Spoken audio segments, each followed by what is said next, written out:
في صيف 25 كانت السواحل المصرية شاهدة على مشاهد مؤلمة. البحر اللي طول عمره حضن وضحكة وفرحة للأهالي اتحول فجأة لكابوس بيخطف الأرواح. الأمواج ما كانتش عادية، ارتفاعها غريب، شدها عنيف وكأنها زعلانة من البشر وبتعبر عن غضبها. في اسكندرية، في راس البر، في بلطيم، الأخبار اتكررت بنفس الجملة: غرقوا وهم بيحاولوا ينقذوا بعض.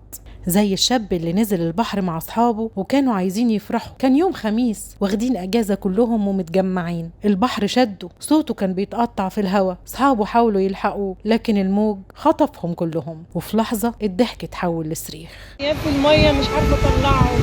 وفي نفس الأسبوع أب كان ماشي مع أولاده على الكورنيش، سمعوا أصوات استغاثة فجأة. نزل الأب ينقذ اللي بيستغيث، وبدل ما يرجع بطل اتسجل اسمه في قائمة الغايبين. ومن بين الحكايات اللي وجعت قلوب الكل قصة تيمور مدير التصوير، الشاب اللي موهوب، اللي مليان أحلام، واللي عدساته بتشوف الحياة بنظرة مختلفة. واليوم اللي نزل فيه البحر ما كانش حد متوقع إن آخر صورة ليه هتكون صورة وفاته. السوشيال ميديا كلها اتقلبت دعوات وصور. تيمور اللي كان بيصور الحياة بقى ذكرى توجع كل اللي يشوفها ويقراها. وللأسف من أصعب الحوادث اللي حصلت البنات اللي غرقوا وهم ماسكين إيد بعض من الخوف، مع إنهم كانوا خرجوا يفرحوا بالبحر والصيف، بيضحكوا وبيتصوروا عشان تبقى ذكرى حلوة ليهم، لكن الموج شدهم فجأة وهم كلهم بقوا ذكرى مؤلمة. والأصعب إنك تعرف إن كل واحدة فيهم ليها قصة. واحدة كانت بتحضر لجوازها، والتانية كانت لسه بتبدأ شغل جديد. فجأة حياتهم خلصت والبحر خدهم وخد معاه أحلامهم البسيطة. المشاهد اتكررت بشكل مرعب، والناس بدأت تسأل إيه اللي بيحصل؟ ليه فجأة بقى البحر بيسحب أرواح كده بالعشرات؟ بس الخبراء قالوا إن التغييرات المناخية رفعت حدة الأمواج، وإن التيارات السفلية بقت أخطر من زمان. لكن الحقيقة أبسط من كده، البحر ما بيتهزرش معاه. يعني اليافطة اللي مكتوب عليها ممنوع السباحة ما تعلقتش من فراغ. الأمواج دي مش بتسيب فرصة لحد يفهم إيه اللي بيحصل. ثواني قليلة كفيلة تقلب فرحة لحزن بيت كبير.